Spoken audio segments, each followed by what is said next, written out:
Hey everyone, GuardianE here with an update, overview, and recap of the 25-hour live stream for the 3rd year anniversary of the Japanese version of Azur Lane.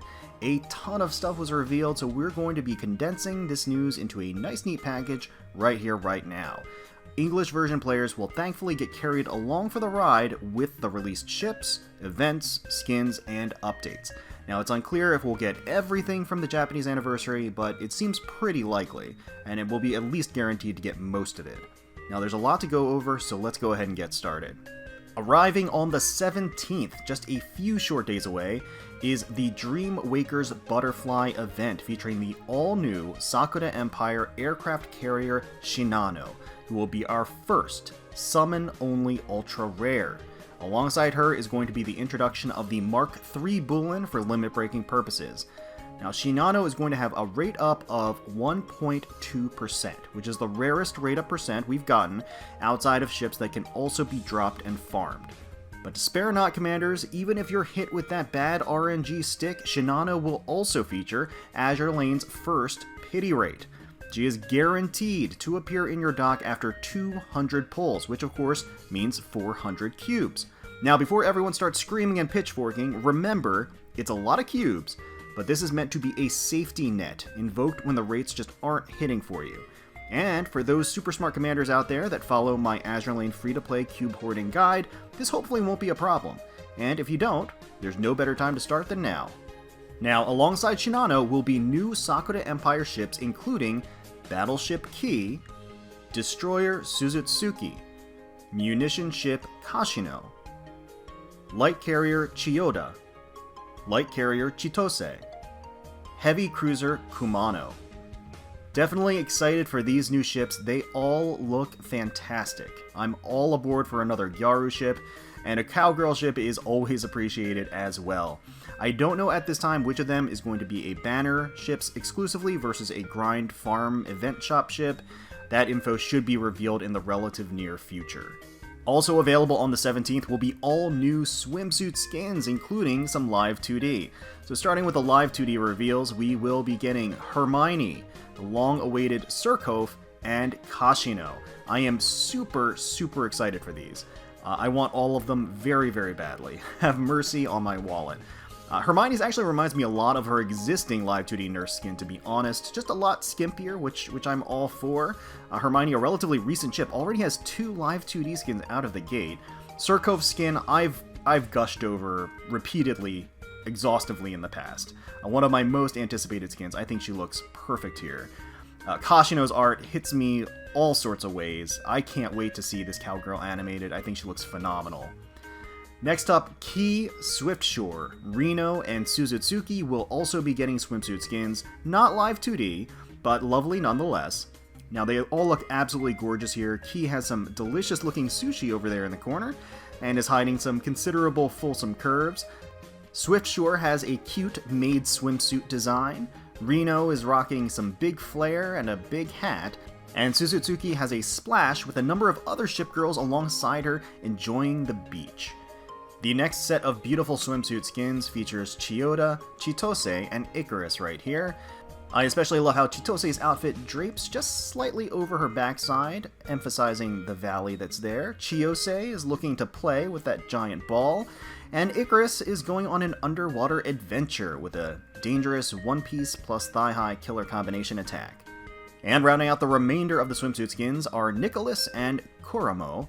I especially appreciate how unabashedly flirtatious Kuramo's pose and swimsuit is. Definitely a winner in my book. So many swimsuits, so many skins, so many gems crying out in pain.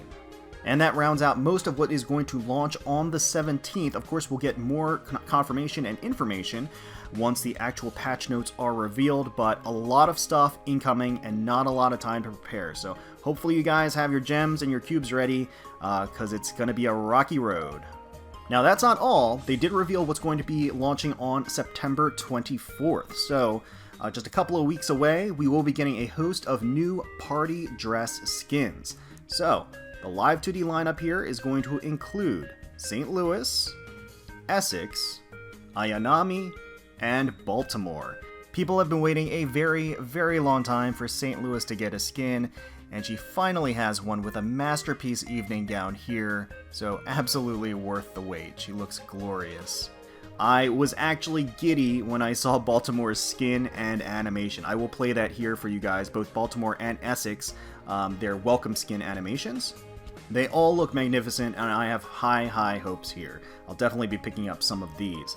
Now, alongside them are Shinano, Akagi, and Kaga, getting their very own party dress skins as well. Now, these are not going to be live 2D, but look at all that floof and elegance. Really some beautiful, beautiful stuff.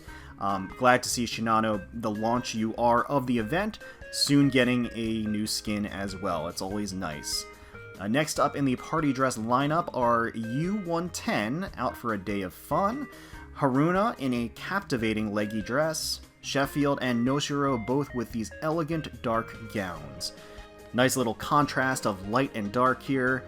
We've also got up next Hatsushima enjoying a meal over here, Ariake celebrating with some balloons, we've got Wichita looking dapper with her pantsuit, Ikazuchi and Inazuma dressed up for the occasion. It's nice to see some more rares getting representation, more rares getting some skins rather than it just being elites and SRs and URs, you know. Most people should have these ships, and they have their fan bases as well, so it's nice for the fan bases of these respective ships to have some representation and be able to splurge on some nice skins for their favorite characters.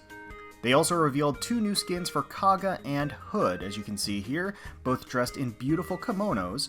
Now, it's unclear when these are going to drop, and it's also unclear if the English server is going to receive these. These are apparently part of a collaboration with the kimono maker, so it's not clear necessarily if we're actually going to be able to have access to them. But nevertheless, they are here and they look beautiful. Akashi is also getting an Oath skin, so you'll be giving gems to Akashi so she can give you an Oath ring that you'll gift right back to her. Very efficient scheme for this money cat here. Best Granny Ship Girl Mikasa will also be getting an Oath skin, which is very, very exciting. And then rounding out the Oath skin announcements will be Z23. Nimi's Oath skin, which we already got on Global during our anniversary, will also be launching on Japan. Additionally, Guild 2.0 and Operation Siren are currently being developed. They are still under development. They were originally announced during the Global Anniversary livestream, and they're still working on them. I believe the ETA at this point, very roughly and informally, was by the end of the year, but we'll just have to see how things end up shaking out. Guild system is, of course, pretty underutilized as it is currently. Guild 2.0 promises to change that, and Operation Siren is going to be the introduction of some late-game content for particularly competitive commanders, so we'll have to see what we're in store for there. Now, there was also a Hololive segment of the livestream as well, recapping the old event and some of the new ships and skins. Those that saw our 10,000 sub celebration video know that I wanted a rerun of the Hololive collab, you know, updated with some later generations, some more representation. That would be really, really cool. Aqua, Fubuki, and Marine were there to host that segment, and it was a lot of fun. Unfortunately, we're going to have to wait a bit longer for any announcements. Nothing was actually revealed specifically here with respect to a rerun or a second collaboration, although I believe that there were some hints about there being some discussions in the future. We'll just have to kind of wait and see for more information. I find it very suspicious that they would even have a Hololive segment if they weren't working on development with for a second collab. So keep your ears to the ground and your eyes peeled, because we could get something in the near future. Of course, the next collaboration that was announced was the Dead or Alive Extreme collaboration, so we'll probably get news on that in the short term. And again, I wouldn't be too surprised if we get an announcement of a Hololive collab in the relative near future. But I have to admit that that is a bit of wishful thinking on my part. And speaking of the DOA collab, no news on this livestream. However, they did, perhaps jokingly, mention that they wanted to have more information to reveal, but there were some discussions and disagreements about character bust sizes. Whether that's real or not, I'll leave to you to decide, but I wouldn't really be surprised.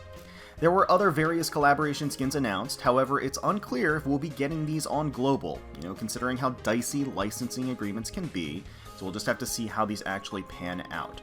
Other assorted collaboration skin announcements include this Kinokuniya Z23 skin will be making a return on the Japanese server, This Queen Elizabeth skin was also revealed based on her Queen's Orders manga design, which has largely usurped her original design in terms of popularity. There is also a collaboration with Coco Ichiban scheduled, featuring some cute pajama wear here for some of the girls. There's this collab with Yamaha featuring Essex. Now, from what I understand, this may have involved a real-life scheduled race that had to be postponed due to current world events. Not entirely sure about that, and not sure when the skin is actually going to hit, but Essex does already have a biker skin, so it's kind of interesting that she's getting another biker skin. But it appears that commanders will have a choice in what gear Essex will be wearing when she goes out for a ride. Finally, the Pizza Hut skins are going to be hitting the Japanese server, featuring Belfast and Fubuki here. Very, very cute and very, very delicious. Furthermore, there is some Pizza Hut dorm furniture as well as this pizza chat frame. Now, I don't know if we're going to be getting this collab, but what I do know is that I need that pizza frame. I mean, it doesn't even really feel Pizza Hut branded, so hopefully we can get it. Yostar, please, if you can make it happen. Bring Belfast and Fubuki as well, of course. They also had a segment devoted to upcoming PVC figures. Unfortunately, no announcements here. These are all figures that had previously been announced, revealed, and we saw the final builds for them. They feature original art Taiho, as well as swimsuit skin Prince Eugen. We have Sunday dress I-19, and Race Queen Prince of Wales at a whopping 1/4 scale. Pre-orders should be live for all of these at your respective favorite anime figure retailer, such as AmiAmi, Hobby Search, or Hobby Link Japan. I myself have both Prince Eugen and Taiho currently pre-ordered, and I am seriously considering Prince of Wales. And finally, they announced that the Slow Ahead anime will begin airing on January 2021, with a series of shorts featuring Javelin and the other starters in a variety of Academy hijinks. Now, for those of you that aren't aware of the Slow Ahead series, it's a 4-coma series, very, very cute. Also doesn't shy away from the fan service of the girls' various charm points. Beautiful art done by Hori, and it is going to be fully realized and in action here. We get to see Baltimore, Prince Eugen, Minneapolis, and a few others in this video teaser that is currently available on YouTube and on their launch site. I'm really looking forward to seeing that Hori art come to life. He really delivers, has that unique blend of cute and sexy all in one package, so I'm hoping that the animated series captures that vision as well. So that rounds out all of the announcements for in-game reveals throughout the 25-hour live stream of the Azur Lane 3rd year anniversary for the Japanese server. Let me know in the comments below what you're most excited about, which skins you're planning to buy, and if anything was checked off of your wish list here. Hopefully you all enjoyed the video. If you did, please feel free to leave us a like, comment, and subscribe to the channel for more Azur Lane content. We thank you all so much for watching and for taking time out of your day to spend with us. We really, really do appreciate it. Certainly wishing the very best for you, your family, and your friends, and hoping you're all staying safe, healthy, secure, and united out there. And until next time, let's protect those waters.